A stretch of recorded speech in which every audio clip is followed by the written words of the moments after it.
안녕하세요. 저는 직장 생활을 하고 있는 30대 여성이에요. 결혼한 지는 이제 2년 남짓 되었네요.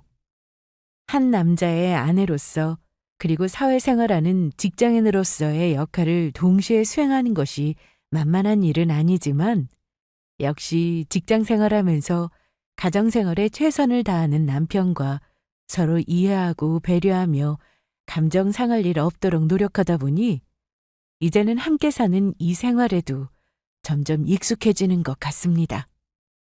출근 시간 다 되어 겨우겨우 일어나서 헐레벌떡 빈속으로 출근하던 것이 불과 몇 년 전의 일인데 그래도 제 옆에 짝꿍이 있다 보니 아침에 일어나서 서로 출근 준비한다고 바쁜 와중에도 서로 입속에 작은 주전부리라도 넣어주며 아침도 챙겨주고 함께 출근하러 나서는 길이 예전처럼 힘들게만 느껴지지는 않습니다.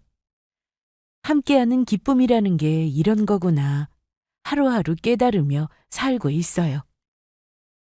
아직 아이가 생기지 않아서 이런 즐거움을 누리고 살 수 있는 걸지도 모르겠지만 제 옆에 있는 사람 스스로보다 더 살뜰하게 챙겨주는 남편과 함께라면 추후에 저희 아이가 생긴 미래도 그렇게 고단하지만은 않을 것 같다는 생각이 들어요. 그 정도로 남편이 제게 잘해주기도 하고요. 사실 남편만 생각하면 결혼을 결심하기를 참 잘했다는 마음이 듭니다. 20살에 대학 진학하게 되면서 홀로 서울로 상경하게 되면서 제 자취 생활이 10년이 넘어요. 솔직히 평생 혼자 사는 게 가장 마음 편할 거라고 생각했던 적도 있었습니다. 여러분들 중에서도 독립해서 혼자 지내보신 분들이 있으시다면 아마 공감을 하시겠지만 자라면서 복작복작 식구들하고 함께 지내면서 부모님 잔소리 들을 일 많다가 성인이 되어 혼자 독립하게 되면 그게 그렇게 자유롭게 느껴질 수가 없잖아요. 비록 가끔은 그 소란스러움이 그리워질 때도 있고 가족들과 함께 지내던 때 생각하면 외로운 기분이 들기도 하지만 그걸 이길 만큼 자유롭게 느껴지는 것이 자취 생활이죠. 아마 남편처럼 곁에 있는 사람 마음 편하게 만들어주는 사람이 아니었더라면 쉽게 결혼을 결정하지는 못했을 겁니다. 남편은 성격도 다감하고 말도 예쁘게 하는 편이에요. 같은 말을 해도 감정에 상할 만한 일을 배려 있게 잘 돌려서 말할 줄도 아는 사람이라서 서로 다른 환경에서 자라온 두 사람이 한 집에서 같이 지내게 되며 겪을 만한 갈등 상황에서도 크게 감정 상하는 일 없이 서로 대화가 가능한 사람이기도 하고요. 남편 쪽에서 이렇게 저를 배려해 주니 저도 절로 어지간한 일이 아니고서는 저 사람 기분 상하게 만들고 싶다는 생각이 안 들기도 해서 결혼하고 집안에서 딱히 큰 소리 나본 적이 없어요. 다른 사람들과 갈등 생겼을 때 유독 더 신경이 예민해지고 스트레스를 잘 받는 저 같은 사람한테는 참 이만한 짝이 없겠다는 생각이 들 정도입니다. 남편만 보자면 흠잡을 곳 하나 없는 결혼이었지만 사실 저 결혼하고 나서 속 썩을 일이 아주 없는 건 아니었어요. 원래 결혼이라는 것이 남녀 둘만 좋다고 되는 일이 아니잖아요. 결혼을 통해 각자 딸린 식구들과도 가족으로 엮이게 되니 자연히 새로 만나는 사람들과 부딪히거나 뜻이 맞지 않은 일도 생기곤 하죠. 좋은 일이 있으면 나쁜 일도 있는 것이 사람 살아가는 이치 아니겠어요? 그로 인해 스트레스를 받는 부분이 있다면 그건 제 남편 때문이 아니라 오로지 남편의 가족들, 그러니까 제 입장에서는 시댁 식구들 때문이라고 해도 과언이 아닙니다. 제가 보기에는 어쩜 이렇게 참한 사람이 다 있나 싶은 소중하고 귀한 남편인데 정작 이렇게 평생 사고 한 번 안 치고 제 부모 앞에서 반항 한 번 제대로 해본 적 없는 착한 아들을 왜 사랑해주지 않으시는 건지 시어머니 행동이 도무지 이해가 가지 않을 정도였습니다. 네, 저희 남편 어릴 적부터 참 가슴에 상처가 많은 사람이에요. 저희 남편한테는 손아래에 여동생이 하나 있습니다. 남편이랑 여동생은 그냥 둘만 세워놓고 보자면 모르는 사람들 보기에는 남매 사이인지 전혀 알아보지 못할 정도로 생김새에 닮은 부분이 조금도 없습니다. 저 결혼할 때 이미 오래전에 돌아가셔서 안 계시던 시아버지를 쏙 빼닮은 게 저희 남편 쪽이었고, 시누이는 그야말로 시어머니의 30년 젊은 버전이나 마찬가지였어요. 지나가는 모르는 사람이 보기에도 누가 봐도 시누이가 시어머니 딸이라는 걸 몰라볼 수가 없을 정도였습니다. 그래서인지 당신을 꼭 닮은 딸 자식을 공주처럼 떠받들며 예뻐하신 시어머니셨어요. 지선아, 이거 하나 더 먹어봐. 아, 진짜 살찐다니까. 나 저녁 안 먹는다고 했잖아. 네가 뺄 살이 어디 있다고 살을 빼. 너 고구마 줄기볶음 좋아해서 엄마가 일부러 사다가 하나하나 닦아서 볶은 건데 엄마가 해주는 건 살 안 쪄. 한 젓가락만 더 먹어봐. 응? 아이, 진짜 귀찮게. 저희 시누이가 저랑 나이가 1살밖에 차이가 안 나거든요. 시누이도 이제는 30이 넘은 완연한 성인 여성인데 무슨 5살짜리 어린 딸내미라도 된 듯 시누이 뒷공무니를 졸졸 쫓아다니며 밥 한 술 더 먹이겠다고 성화인 시어머니셨습니다. 정말 5살짜리 꼬마 애라 하더라도 부모가 저렇게 유난을 떠는 게 아이 버릇에 썩 좋지 않을 것 같은데 그걸 30이 넘은 딸 자식에게 하고 있으니 솔직히 보기가 영 편치 않았습니다. 게다가 그렇게 일방적인 시어머니의 사랑은 항상 시누이를 향해 있었지 아들인 제 남편에게는 한 번을 그렇게 당신 음식 먹이겠다며 살갑게 구는 것을 본 적이 없었습니다. 당연히 며느리인 저 보기에는 남편이 안쓰러울 수밖에 없고 시어머니와 시누이 하는 짓이 유별나게 보일 수밖에 없었어요. 아주 익숙하다는 듯 그저 덤덤하게 그들 그러는 꼴 바라만 보고 있는 묵묵한 남편의 모습에 제가 다 속이 상할 지경이었습니다. 저희 남편은 정말 점잖은 사람이거든요. 듣기로는 어릴 때도 크게 부모님 손가는 아이도 아니었고 어려서부터 조숙해서 자기 할 일 자기가 알아서 챙겨가며 동생까지 돌보았다고 합니다. 그래봤자 남편과 시누이 나이 차이가 고작 2살밖에 나지 않습니다. 시누이가 그렇게 졸졸 쫓아다니며 챙겨줘야 했던 어린아이라면 남편도 마찬가지였어요. 내 새끼 불면 날아갈까 노심초사하며 들러붙은 자식에 대한 애끓는 애정은 오로지 시누이 한정인 시어머니였어요. 지선이는 나보다 동생이니까 아무래도 막내이기도 하고 어릴 때부터 반찬 투정도 심하고 입도 짧은 편이어서 어머니 입장에서는 더 마음이 쓰이셨겠지. 제가 속상한 티라도 낼 것 같으면 이렇게 덤덤하게 이야기하는 남편이었지만 그렇다고 어디 제 눈을 속일 수 있겠어요? 그렇게 아무렇지 않은 척 말하면서도 내심 남편의 서운한 기색을 다른 사람은 몰라도 저는 알아볼 수밖에 없었습니다. 아무리 부처님 가운데 토막 같은 사람이라 하더라도 제 부모가 자기는 본체만체 하지도 않는데 자기 동생만 그렇게 애지중지 싸고 돌면 어떤 사람이 상처받지 않을 수 있겠어요? 저희 남편이라고 해서 예외일 수는 없었겠죠. 그래도 시아버지께서 생전에 계실 때에는 부친으로부터 사랑을 받았다던 남편이었습니다. 우리 아버지 생전에 성격이 나랑 비슷했거든.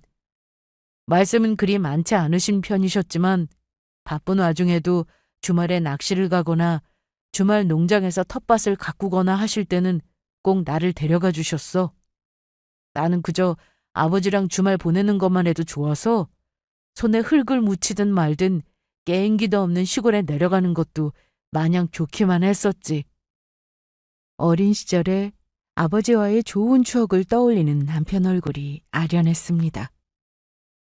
영문도 모른 채로 당신 모친에게 동생이 받는 것 같은 애정받지 못한 남편이 안쓰러웠지만 그래도 시아버지와 함께라도 좋은 추억이 남아있는 것 같아서 다행스러운 기분이었어요. 이왕이면 내 식구 다 같이 주말에 낚시도 가고 농장도 가꾸고 그러셨으면 더 좋았을걸. 아, 우리 어머니나 지선이는 흙 만지는 거 딱 질색을 하거든. 조용하게 기다려야 하는 일들, 몸이 근질거려 해서 어려서부터 지선이도 아버지 따라 나서는 거 별로 안 좋아했었어.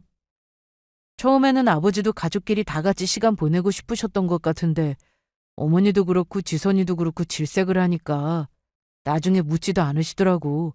그래서 아버지 속상하실까 싶어서 더 열심히 따라 나선 것도 있었어. 티내지 않고 배려하는 데 익숙한 남편이다 보니 어릴 적에도 자기 부친 마음을 일찍이 헤아렸구나 하는 생각이 들었습니다. 제가 보기에도 시아버지께서 즐기셨다는 취미가 시어머니나 시누이 성격에 들어맞아 보이지는 않았습니다. 시누이와 시어머니는 좋게 말하면 성격이 활달한 편이었고 솔직히 제가 느끼는 그대로를 있는 대로 표현하자면 말이 많고 다소 경솔한 데가 있었습니다. 그 둘이 가장 좋아하는 공통적인 취미는 쇼핑이었어요. 주말마다 거의 모녀가 백화점 나들이 가는 것을 당연하게 여겼는데 평소에는 제 친구들하고 어울린다고 모친하고는 놀아주지도 않는 시누이도 시어머니 지갑 열리는 날만큼은 찰싹 달라붙어 시어머니 팔짱을 끼고 신이 나서 집을 나서곤 했습니다. 당신이 당신 재산 쓴다고 하면 제가 딱히 할 말은 없지만 시누이나 시어머니나 다소 허영심이 있는 편이었습니다. 자기 능력으로 돈 벌어서 자기 능력에 맞게 돈 쓰고 다닌다면 그게 뭐가 문제가 되겠어요? 하지만 남편 대학생 때 시아버지가 돌아가신 이후로 시어머니는 시아버지께서 남기고 가신 유산으로만 생활하고 계셨습니다.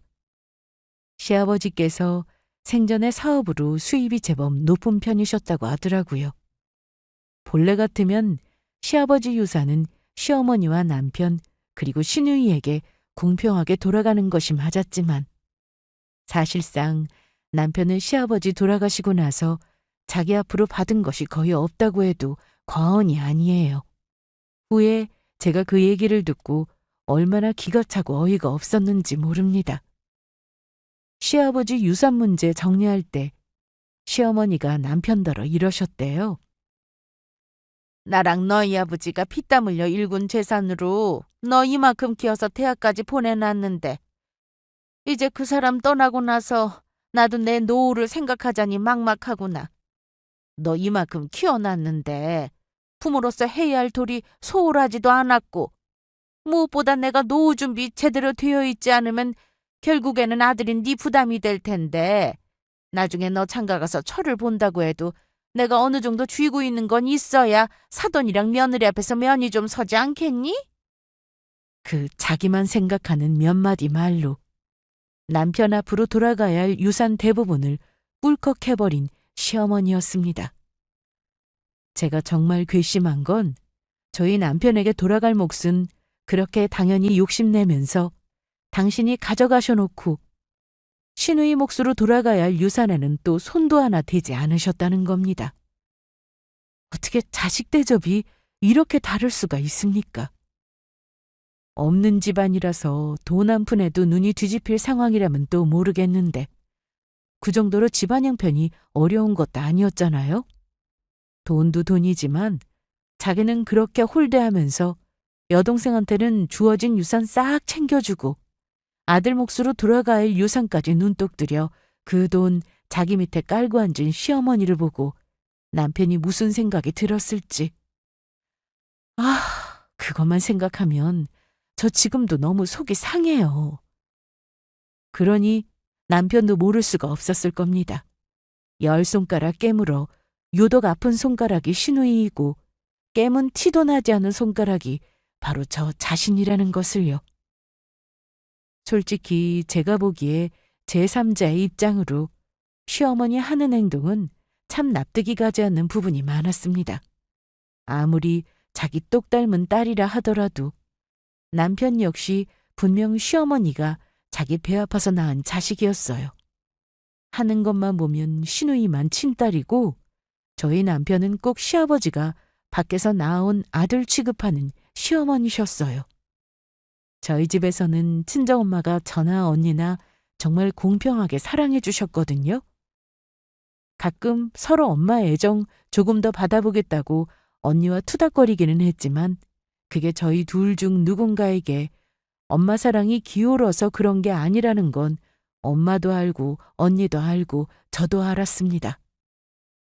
다른 집에서 똑같은 자식들 가지고 누구 하나만 티나게 편애하며 제 자식도 남의 자식인 양 차별하는 경우 있다고 말만 들어보았지 그런 건 전부 남의 일인 줄로만 알았어요. 당장 내 남편이 그런 홀대받는 자식으로 평생을 상처받으며 살아왔다는 게 너무 안타깝고 솔직히 시어머니가 원망스런 마음이 들었습니다. 제 남편이 뭔가 하자가 있고 성격에 문제가 있어서 부모까지 질리게 만든 사람이었으면 또 모르겠는데 부모 속을 썩여도 시누이 쪽이 더 썩였지 제 남편이 그럴 사람이 아니라는 건 저보다 더 잘 아는 사람이 없었으니까요. 참 부모도 가지각색이라지만 시어머니의 시누이 편애의 이유를 알 수가 없어 더 답답했습니다. 아들 그렇게 홀대하는데 며느리라고 뭐 대단하게 예뻐하셨겠어요? 결혼하고 나서 저도 며느리라고 딱히 시어머니 사랑 받아본 기억은 없습니다. 뭐 그래도 저는 크게 개의치는 않았어요. 어차피 저야 한 다리 건너 사람이고 내 엄마 사랑 듬뿍 받으면서 자랐는데 시어머니 사랑 좀 못 받았다고 없던 서름이 생길 건 아니었으니까요. 하지만 내 남편 대하는 시어머니 태도 보면서 빈정상하고 열불날 일은 켜켜이 쌓여가기만 했습니다. 심지어는 남편은 대학 때부터 집안에서 전혀 지원도 받지 못했어요. 시어머니 생전에 계실 때는 등록금도 내주시고 용돈도 지원해 주신 걸로 알고 있는데 시아버지 돌아가신 이후로는 그것도 뚝 끊겨버렸습니다. 예의, 당신 노후자금 확보해야 한다는 핑계로 제 남편 몫까지 가져가신 이후로 지갑까지 꽉 닫아버린 시어머니셨어요. 보지 않아도 그 상황이 훤히 그려졌습니다. 차마 자기 묻힌 뜻 걸을 수 없었던 남편은 갑작스럽게 집안에서 지원 끊겼는데도 한마디 따지지도 못하고 제 힘으로 학교 다녔겠죠.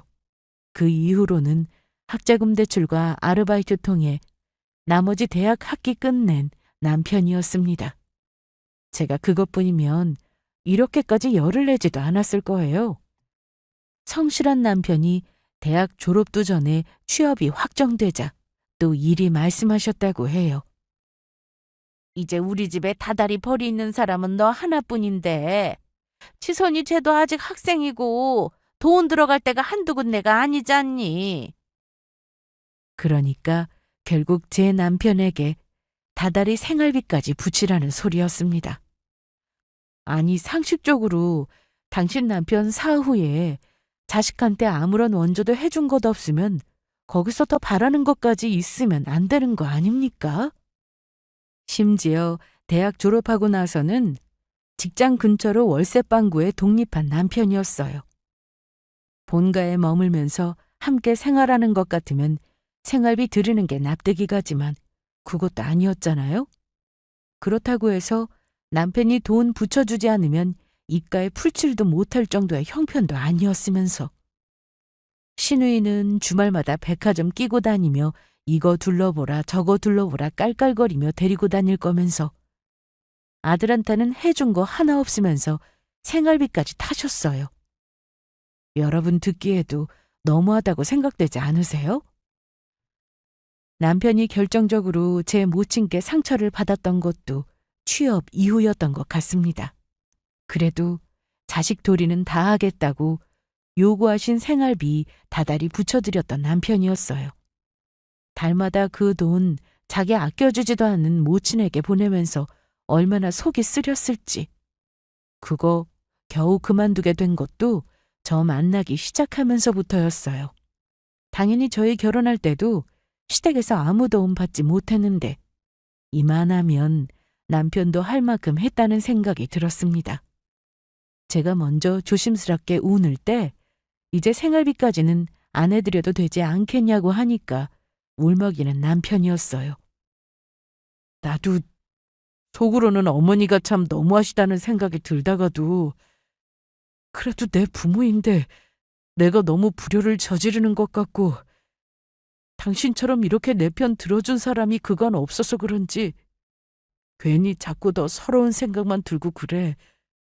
평소에 덤덤한 사람이 보이는 눈물인 만큼 남편의 상처를 짐작할 수 있었습니다. 결혼하면서 이제 생활비 드리기가 어려울 것 같다는 뜻을 전했더니 대번에 입이 나오는 시어머니였지만 뭐 저희 결혼하는데 아무것도 보태주신 것 없으니 당신께서도 일말의 양심은 있는지 대놓고 싫은 소리는 또 못하시더라고요. 사실 그동안 한 것만 하더라도 남편이 넘치게 했죠.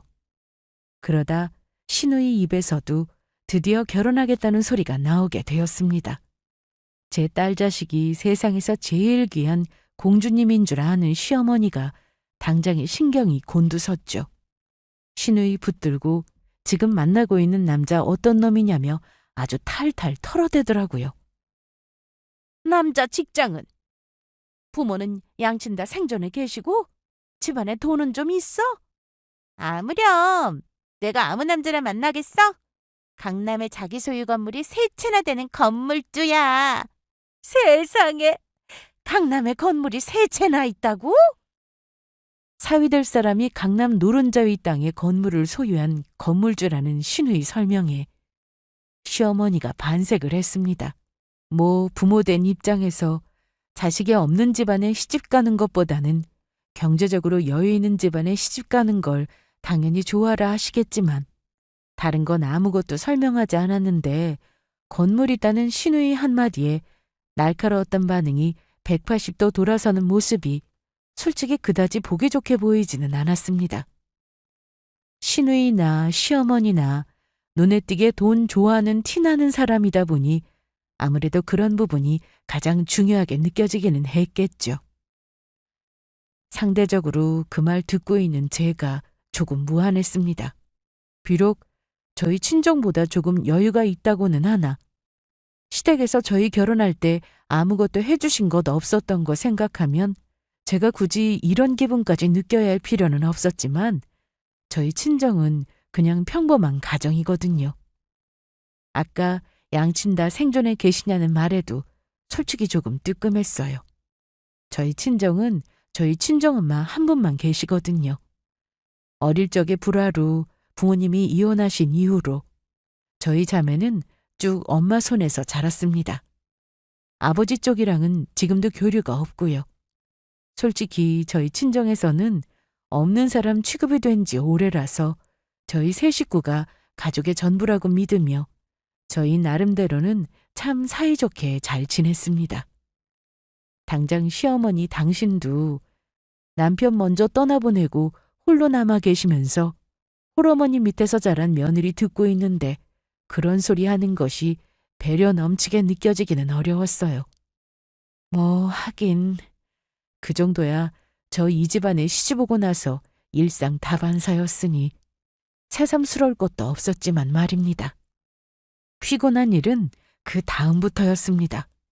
시누이가 강남의 건물주한테 시집간다는 이야기 들은 후부터 예비 사위에 대한 자랑이 이만저만이 아니었던 시어머니였어요. 아직 저희 부부와는 인사하지 않았지만 그 소리 듣고 당장에 시누이 닥달해서 그 건물주라는 예비사위 진작 만나본 시어머니였어요.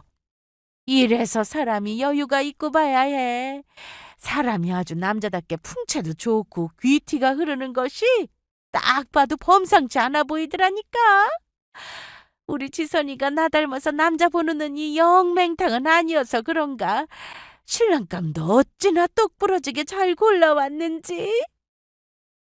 그나마 저희야 같은 식구니까 저렇게 주책 없이 벌써부터 예비사위 칭찬을 하고 다닌다 하더라도 집안 문제로 끝날 거지만 문제는 그 이후로 없던 약속까지 잡아가며 지인이며 동네 사람들이며 동네방네 자기 딸 건물주한테 시집간다며 자랑을 늘어놓는 시어머니였어요. 처음에 강남에서 아주 잘 나가는 건물주에서부터 시작해서 늘 그렇듯 시어머니 특유의 허영심이 가미되어 강남의 한 구역을 다 쥐고 있는 자산가라더라. 강남에서 손에 꼽히는 땅 부자까지 소문이 눈덩이처럼 불어났습니다. 솔직히 창피했습니다. 하도 저런 식으로 말을 부풀리고 다니니 정말로 그렇게 대단한 사람한테 시집가는 건가 싶어 저한테까지 와서 주변 분들이 물어보시는데 제가 다 민망해서 얼굴이 화끈거리더라고요. 시댁 형편이 아직 시아버지가 남기고 가신 유산이 있으니 크게 남한테 아쉬운 소리 할 만한 수준은 아니었습니다만 그렇다고 해서 그 정도로 강남의 어마어마한 부자와 급이 맞을 정도의 집안 형편은 아니었거든요. 그러니 듣는 사람들도 이상하다 싶어서 의아함에 넌지시 제게 확인하려 들었던 거겠죠. 아니, 요새 같은 세상에 비밀이 어디 있다고. 금세 들통날 일을 저렇게 신이 나서 떠벌리고 다니는 시어머니가 참 주책이다 싶었습니다. 당신 딸이 건물주에게 시집가게 되어 기쁜 마음은 알겠는데 그걸 경솔하게 말하고 다녀서 저희 부부까지 곤혹스런 상황에 처하게 됐으니 솔직히 좋은 말이 나오지 않았습니다. 아직 결혼하려고 상견례조차 하지 않은 마당에 저렇게나 예비사회 될 남자에 대한 자랑을 남편이나 저희 있는 데서 지긋지긋하게 늘어놓으니 저희 입장에서 질릴 수밖에 없지 않겠어요? 정작 제 유산 포기에 학비도 대주지 않은 모친에게 생활비까지 꼬박꼬박 갖다 바쳤던 아들인 남편 자랑은 한 번도 저렇게 하는 꼴을 보지를 못했어요. 제 입장에서는 눈꼴이 쉴 수밖에 없었습니다. 상황이 이렇다 보니 남편에게 곧 처남이 될 사람인데도 불구하고 그 건물주라는 남자에게는 만나기도 전에 질릴 대로 질려버린 남편과 저였습니다. 시누이도 돈 많은 남자에게 시집가게 생겼으니 당연히 입이 귀에 걸렸지요. 자기 엄마한테 공주처럼 떠받들리며 귀한 것들 받을 줄이나 알았지. 성실하고 꾸준하게 일하면서 따박따박 고정적인 수입 받는 것과는 거리가 먼 시누이였습니다. 그래도 대학은 나와야 한다며 시어머니 성화의 턱걸이로 이름 없는 대학 간신히 졸업한 이후로 제대로 된 직장 다닌 적 한 번도 없이 지인 통해 몇 달씩 파트타임 일 몇 번 해서 간간히 돈 벌어온 것 이외에는 집안 재산 까서 쓰는 걸 당연하게 여기던 시누이였습니다. 제 그다지 좋지 못한 사감을 배제하더라도 결혼시장에서 그리 환영받을 만한 조건 가진 신부감은 아니었어요. 그런데 강남의 건물을 세 채나 소유했다는 남자를 덥석 물었으니 자기도 얼마나 신이 났겠습니까? 그러니 그 남자 하는 말이라면 그저 다 옳다구나 하고 반개고 들었겠죠. 심지어 사위될 사람한테 돈 주고도 못 산다는 투자 정보까지 받아왔다며 자랑을 해대는 시어머니와 시누이였습니다. 우리 사위가 그러는데 그 자리에 투자하기만 하면 최소 순이익 2배는 무조건 장담한다잖아. 이런 정보는 어디 가서 들을 수도 없는 건데 자기들 커넥션으로만 아름아름 주고받는 거 우리 장모님한테만 알려준다고 하는데 내가 사위를 봐도 진짜 제대로 된 사람을 본 덕 아니겠어? 저와 남편이야 부동산이니 뭐니 그런 것들 잘 모르고 그저 다달이 성실하게 일해 월급 받는 걸로 생활하는 사람이니 그 정보의 진위 여부는 정확히 알 수 없겠지만 솔직히 저희 같은 사람들 듣기로는 허황된 이야기처럼 느껴졌습니다. 세상에 그렇게 돈 벌기가 쉽고 간편할 것 같으면 왜 세상 사람들이 그렇게 자기 몸 갈아가며 힘들게 일해서 벌어먹고 살겠어요? 뭐 정말 진짜 배기 부자들은 그런 식으로 자기들끼리만 아는 정보 오간다고 하기는 한다고 들었습니다만 그게 저희 같은 평범한 사람들 귀에까지 내려올 리가 없잖아요? 하지만 그런 자기 예비사위 말을 철석같이 믿는 시어머니와 시누이였어요. 이미 그 건물주라는 남자는 예비자 떼고 당신 하나뿐인 귀한 사이가 되어 있는 지 오래였습니다. 솔직히 저희가 신경 쓸 만한 일은 아니라고 생각했어요. 남편 역시 저와 결혼에 함께 지내면서 차마 떨쳐내지 못했던 시어머니와 시누이와의 마음의 거리를 어느 정도 정리하고 있었습니다. 저희 결혼한 이후로는 시댁의 호구처럼 뜯기면서 속으로만 앓는 일도 줄어들고 있었고요. 어머니, 저러다 괜히 헛돈 날리시는 거 아니야? 뭐 당신께서 알아서 잘하시겠지. 내가 말린다고 해서 들을 분도 아니시고 아들보다 만난 지도 얼마 안 된 그 사이 말을 더 믿는 분이신데 나도 굳이 더 신경 쓰고 싶지도 않고. 남편의 솔직한 신경이 담긴 말이었습니다. 사실 그 투자 정보라는 것도 저희한테 준 게 아니라 시어머니 준 거니 판단도 시어머니께서 하시는 게 맞기도 했죠. 남편 말 맞다나 저희가 걱정한다고 해도 들은 척도 하지 않으실 분이기도 했고요. 하지만 그렇다고 해서 시어머니로부터 이런 소리까지 듣게 될 줄은 저도 생각해보지 못했습니다. 내가 여유자금이 좀 있었으면 우리 사위 하자는 대로 두 말도 하지 않고 따랐을 텐데. 애들 결혼시키려면 그래도 혼수는 챙겨서 보내야 할 거 아니야? 그러면 애 결혼 자금 쓰고 나면 딸랑 나한테 남는 거라고는 이 집 한 채뿐인데. 그래도 강남 건물주한테 시집 보내는데 우리 지선이 꿀리지 않으려면 할 만큼은 해보내야 할 거 아니야. 그래서 말인데 너 지금 사돈 혼자 계시는 그 집 그거 처분해보면 어떨까 싶은데. 네? 대체 이 듣도 보도 못한 사고방식은 뭐란 말입니까? 아니, 당신한테 투자할 돈이 없으면 투자를 안 하는 게 맞지 않습니까? 어떻게 당연하다는 듯이 사돈한테 손 벌릴 생각을, 그것도 사돈 여윳돈을 빌려달라는 것도 아니고 어떻게 사돈 지금 살고 있는 집을 빼달라고 해요? 아니, 그럴 것 같으면 자기 집을 뺄 생각을 먼저 해야 하는 거 아닙니까? 기가 막혀서 제 입이 그만 떡 벌어졌습니다. 아니, 너 결혼하면서 독립해서 나왔고 사돈 처녀도 독립해서 자기 집 있잖니. 그럼 혼자 사는 사돈 처녀하고 살림 합치시면 그 집 처분하는 데는 아무 문제도 없을 거 아니야. 그거 투자금만 넣으면 곧장 2배로 불어난다는데 내가 설마 아니 사돈 원금 회수도 못 해드리겠어?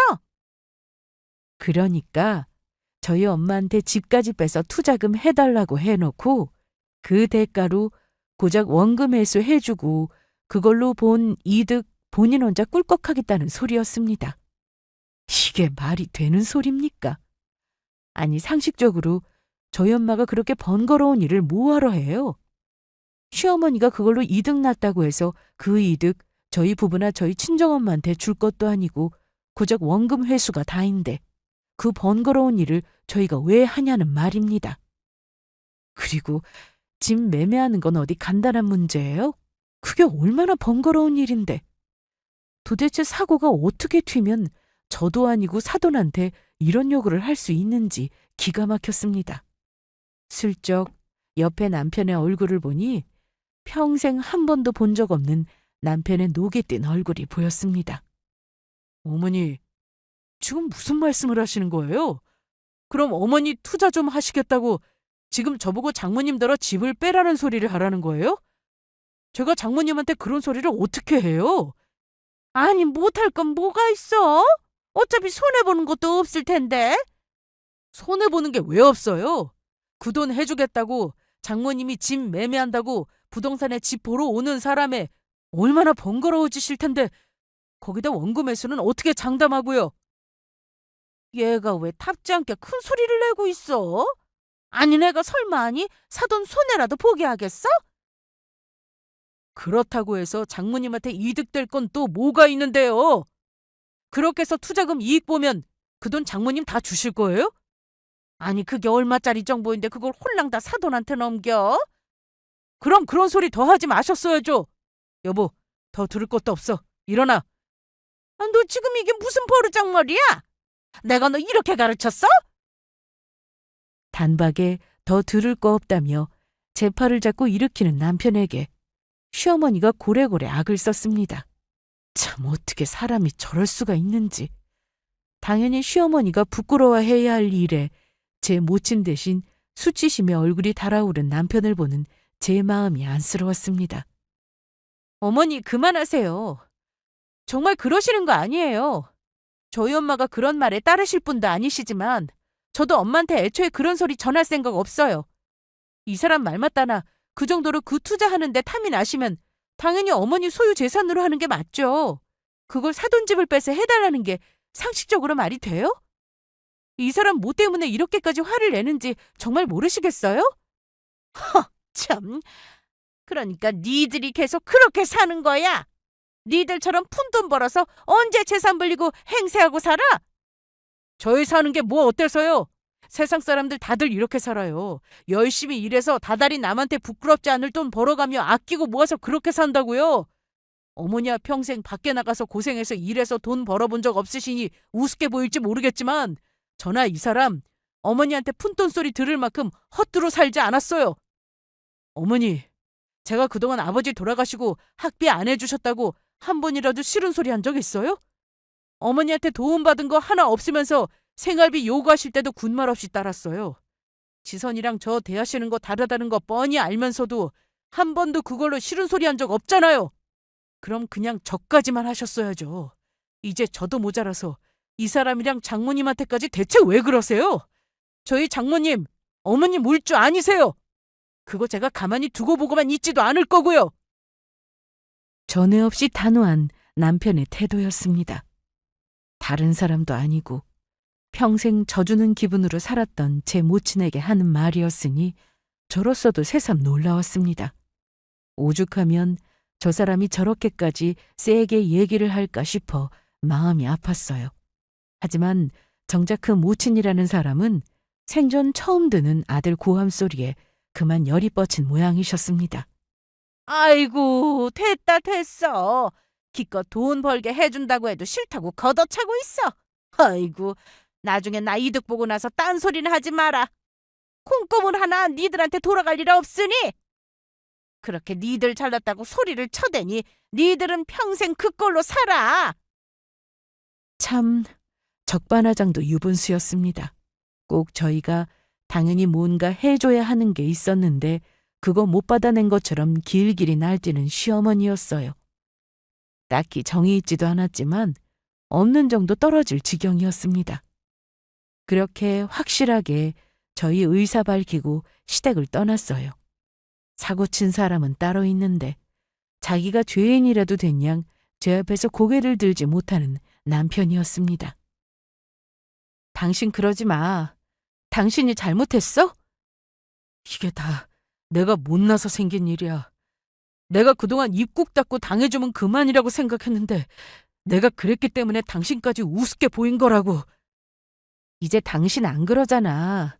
아까도 당신이 그렇게 먼저 나서서 확실하게 얘기해줘서 내가 얼마나 든든했는데. 그러니까 그러지 마. 당신 그럴 사람 아닌 거 나나 엄마나 잘 알고 있는데 왜 당신이 이렇게 길을 못 펴? 비록 시모가 한 말은 어이가 없다 못해 황당할 지경이었지만 저희한테 튈 피해 맞겠다고 필사적이었던 남편 모습을 떠올리니 그건 남편에게 고마운 마음이 들었습니다. 저 사람으로서도 큰 결심했으니 할 수 있는 소리였어요. 그 결심을 나나 자기 장모 위에 내주었다 생각하니 더욱 그랬습니다.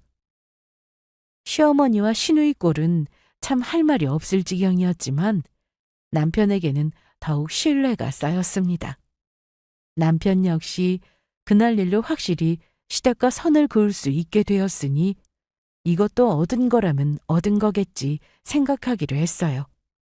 그 후 한동안 시댁과는 냉랭한 관계를 유지할 수밖에 없었습니다.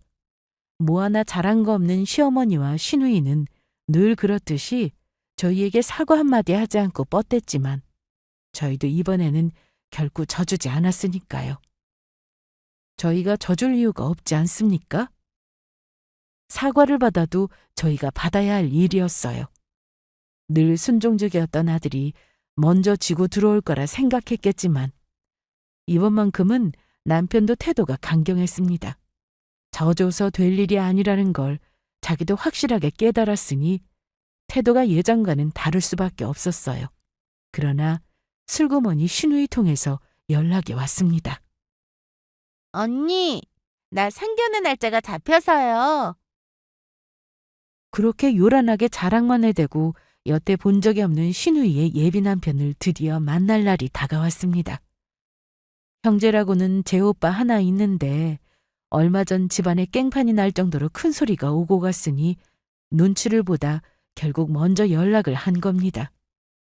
가뜩이나 조건도 상대 남자에 비해 딸리는데 하나 있는 형제에게 좋은 소리 못 듣고 상견례까지 나타나지 않으면 자기 면이 서지 않을 테니 답지 않게 먼저 굽히고 들어온 거였어요. 물론 그 뒤에서는 시어머니가 조정을 했겠지만 말입니다. 시어머니나 시누이나 저희 부부에게 한 거 생각하면 솔직히 그 상견례 나가고 싶은 마음도 별로 들지 않았어요.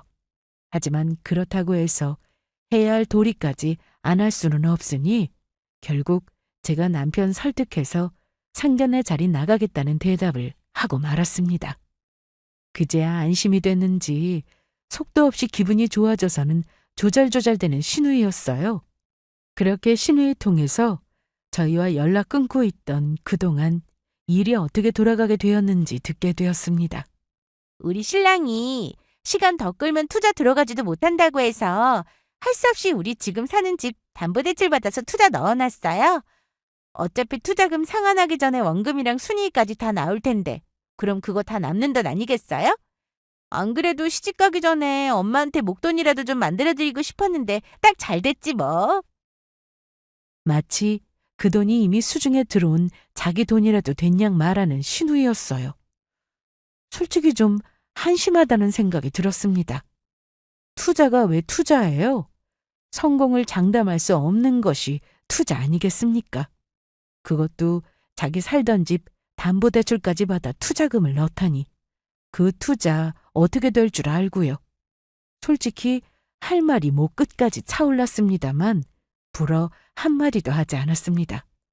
어차피 시어머니가 자기 집까지 내놓고 투자금을 다 넣었다고 하는데 이제 와서 제가 말 보탠다고 해서 상황이 달라질 것도 아니고 무엇보다 자기 집 당연하다는 듯 끌어안고 있으면서 내 엄마 집 팔아 언니 집까지 내쫓아 돈 해달라는 소리를 서슴지 않고 하던 시어머니였는데 그 걱정해주는 게 더 우스운 일 아니겠습니까? 어쩌자고 이렇게 크게 일을 벌였나 싶은 생각이 들었지만 솔직히 더 신경 쓰고 싶지는 않았어요. 그걸로 진짜 돈을 더 벌게 된다 한들 내 돈도 아니고 잃게 된다 한들 내 돈도 아니니 어느 쪽이든 간에 신경 끄고 싶었습니다. 정작 아들인 남편도 냉랭한 태도로 신경 쓰지 않는데 제가 나서서 할 말도 아니었고요. 그렇게 시누이 상견례 날이 되었습니다. 오랜만에 보는 시누이와 시어머니와 서로 서먹한 분위기였지만 오늘은 그게 중요한 날이 아니니까요. 상견례 시간보다 살짝 일찍 도착해 기다리고 있는데 상견례 시간 넘어가도 예비서이라는 사람은 나타나지 않았습니다. 시간이 점점 흘러갈수록 시누이와 시어머니 역시 초조한 기색이었어요. 이 사람 왜 연락도 안 받고 혹시 사고라도 난 거 아니야? 자기들끼리 허둥지둥 대는데 남편이나 저나 뚱하게 앉아 있었습니다. 예, 그러지 말고 전화 한 번 더 걸어봐. 시어머니 재촉에 연거푸 전화를 걸던 시누이 얼굴이 갑자기 사색이 되어버렸습니다. 엄마, 지금 이거 없는 번호라는데? 뭐? 그게 무슨 소리야? 상황이 요상하게 돌아가더라고요. 불그락 푸르락 실시간으로 얼굴색이 변화가는 시누이와 시어머니가 연거푸 전화를 걸어대고 자기들끼리 흥분해서 소리를 치는 와중에도 그 모든 게 그저 피곤하게만 느껴졌어요. 결국 그 상견례 날에 건물주라는 예비사위는 코빼기도 구경하지 못했습니다. 그럴 리가 없어. 아니, 이게 다 무슨 일이야? 어떻게든 상황을 부정하려 드는 시누이와 시어머니였으나 상황은 명백했어요. 강남의 건물을 세 채나 가지고 있다는 건물주라는 그 남자는 시누이와 시어머니 재산 노리고 의도적으로 붙었던 사기꾼이었던 겁니다.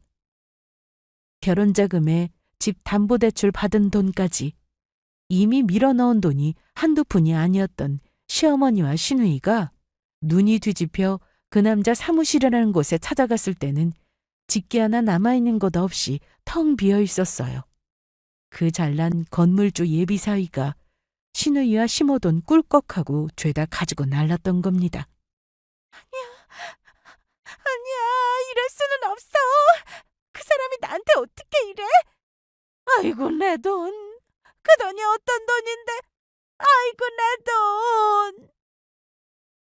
그 둘만 빼고 결과가 훤히 보였던 일이 현실이 된 것뿐. 솔직히 남편이나 저나 그렇게 놀랍지는 않았습니다. 상식적으로 생각을 해보세요. 시누이 뭘 보고 그렇게 잘 나가는 남자가 성공이 보장된 투자처까지 몰아줘가며 시어머니 환심을 사려든답니까? 한 걸음 떨어져서 보면 이리도 선명하게 보이는 것을 부자 남자인데 시집가 팔 잡힐 생각에 눈먼 시누이나 시어머니한테는 보이지 않았겠죠.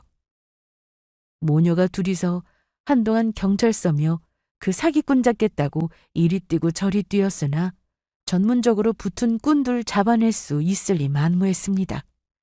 결국 그렇게 좀 사는 행세하던 시댁은 그야말로 쫄딱 망하고 말았습니다. 지훈아, 아가, 우리가 믿을 게 누가 있겠니? 엄마랑 네 동생 이렇게 당장 길바닥에 나앉게 생겼는데 그거 그냥 보고만 있을 거야? 나나 내 가족 무시하면서 평생 이 꼴로 살려면 막말할 때는 언제고 당장 아쉬워지니까 뜯어먹을 아들 생각이 나셨어요? 어림없는 소리 하지 마세요. 저 더는 어머니하고 지선이한테 뜯기면서 안 살아요.